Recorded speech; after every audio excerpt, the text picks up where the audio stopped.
Pictorialism. I had never heard of it before. Then I went to my friend Don Camera's house. Don is a force of nature, and what he quickly told me about pictorialism touched on several points that I've been thinking about ever since. He also lent me a superb book filled with great examples. Okay, so you want me to talk about pictorialism.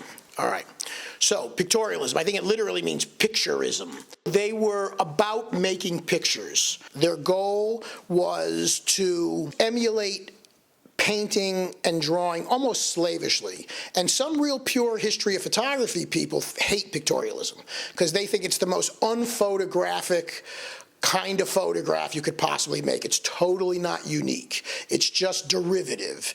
And that to me is an insult because I think the pictorialists were also very modern people and they were choosing that subject matter for a reason, maybe as an anti-machine, rage against the machine aesthetic. So in my opinion, pictorialism is an important period in the history of photography. Their desire to associate with artists, their desire to be a part of the gallery and salon world, rather than this, in their opinion, garish commercial world.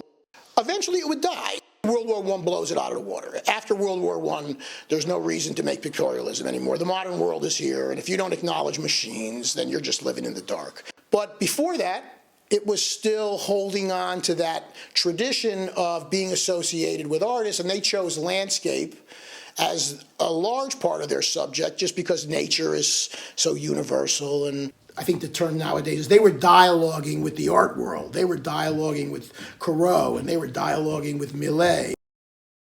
Impressionism, all the landscape painters before them that they were trying to pay homage to with their photographs. This is an early piece. The artist's name was Leonard Mizone. Some sort of bromide alternative process that he created himself, light-sensitive process, and it produced these very stark black and white prints with certain kinds of attention to crisp detail on some levels, but that overall very atmospheric, pictorial feeling. He would be considered one of the inspirers of what would become pictorialism. I think a lot of people would think it's a charcoal drawing. Absolutely. And that was the intention. They considered themselves a continuation of that tradition, only they were adding this modern element of a lens and science and exactitude, but exactitude that's been pushed around a little in the medium when the actual final print gets crafted. There's so much craft in these pieces, and that's another thing that you have to have respect for. There's just so much handcraft and just unique sensibility for the moment as the negative/print is being made because you're coating the papers yourself. These are all handmade photographs. What was also interesting is that it was one of the earliest worldwide aspects of photo clubs. So there was pictorialism in Austria and pictorialism in Germany and pictorialism in Amsterdam, and then eventually the pictorialists in America like Alfred Stieglitz and those followers. Very famous image done by Alvin Langdon Coburn, American pictorialist, part of Alfred Stieglitz's camera work stable. And this was his London series. He went to London and did a group of 20 images. You can see this is later pictorialism where they're acknowledging the modern world, right? Early pictorialists refused to put anything in their pictures that was dated modern. You'd never see anything made out of metal in an early pictorialist picture. Maybe that's an extreme statement, but you know what I mean. And then in the 1920s in Europe, it had a final blast. Mizone and a lot of the Dutch pictorialists still continued to make work like that. They were kind of old guys at that point. They weren't ready to change, and they made beautiful pictures. I describe modernism as everything is everything is everything is everything. And there's nothing that's not legitimate in modernism as far as I'm concerned. If you can think of it, if you can visually articulate it, you made it real. It's now part of the dialogue. So what they were doing was part of the dialogue. Even though it seemed so old-fashioned, it seemed so out of touch. And even the greatest pictorialist abandoned it. Edward Weston was a pictorialist in his early years. He made dreamy, soft, out-of-focus portraits. But then finally the war came and he said, how can I be a modern person and do this? It's oil and water. So he went to California and started to make some of the most important modernist photographs in the 1920s that the photography world had ever seen. Wow. Don's insights into pictorialism, based on a lifetime of study and research, are awe-inspiring.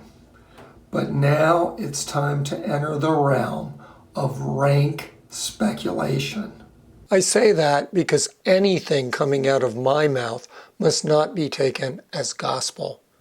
I have done some cursory research on my own and will be responding to ideas that Don brought up. Any errors should be attributed to me, not Don, who frankly can be a little bit scary at times.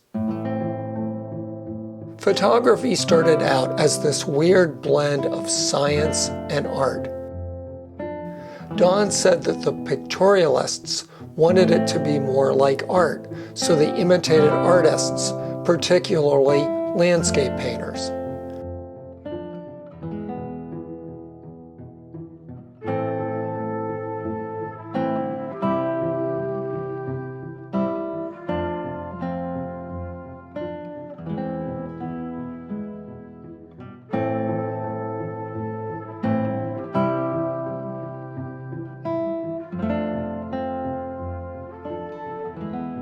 But there were other artistic influences as well, notably the symbolists,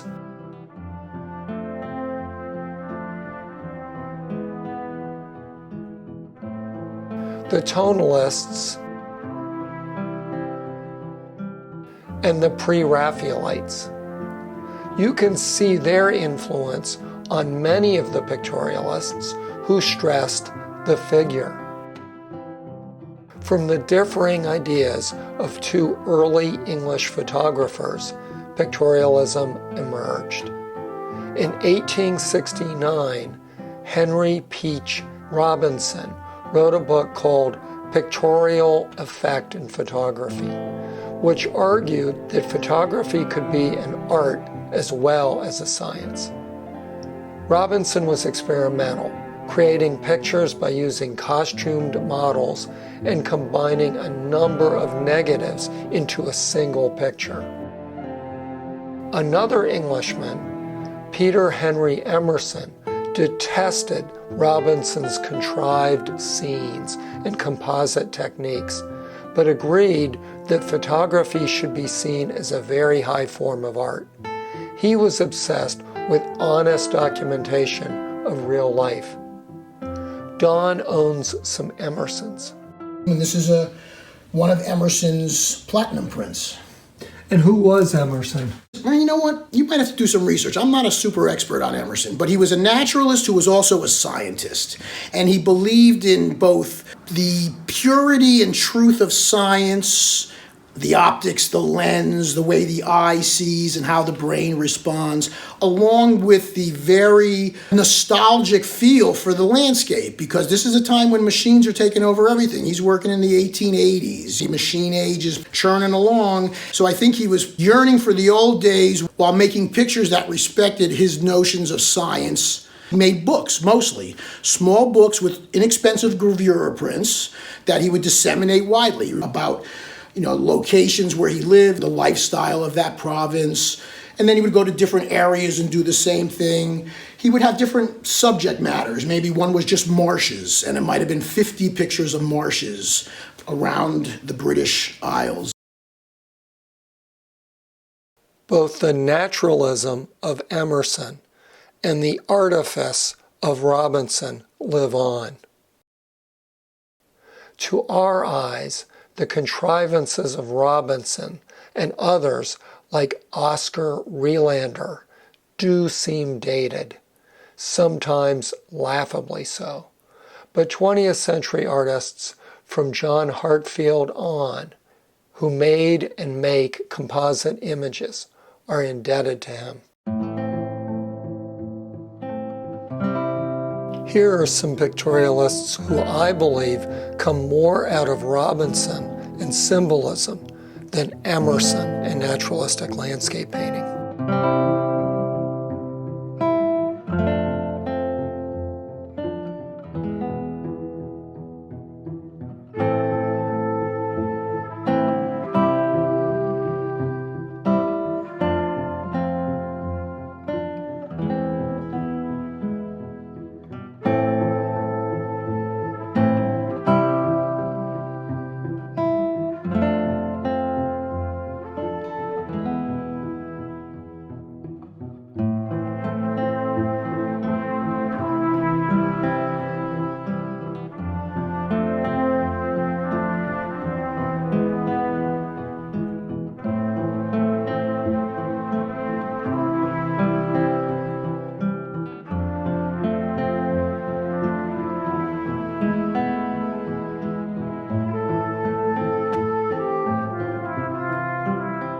I do enjoy these pastiches of melodramatic figure painting, but I kind of prefer the landscapes. The book that Don lent me is full of great examples.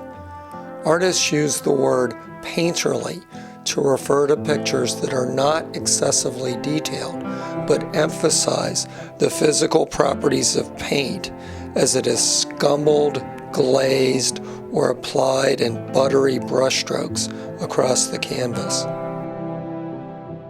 I disagree with the critics who claim pictorialism is not truly photographic.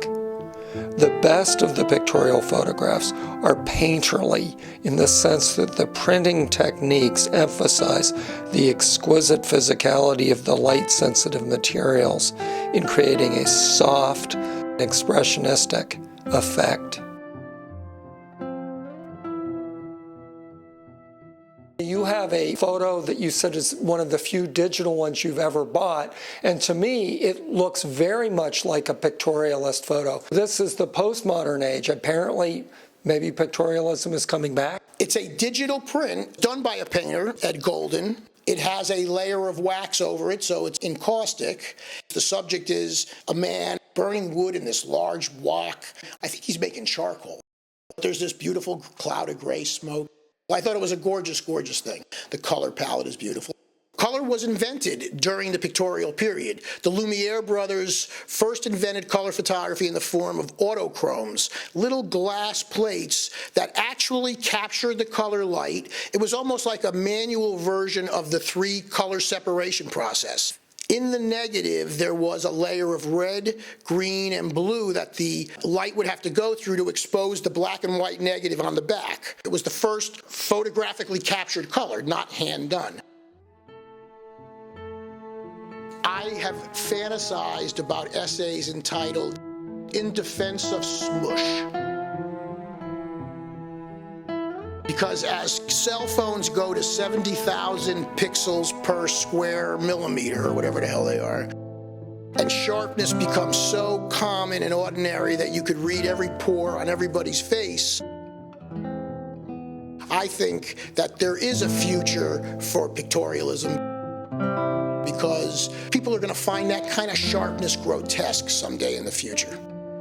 So yes, I think pictorialism is far from dead.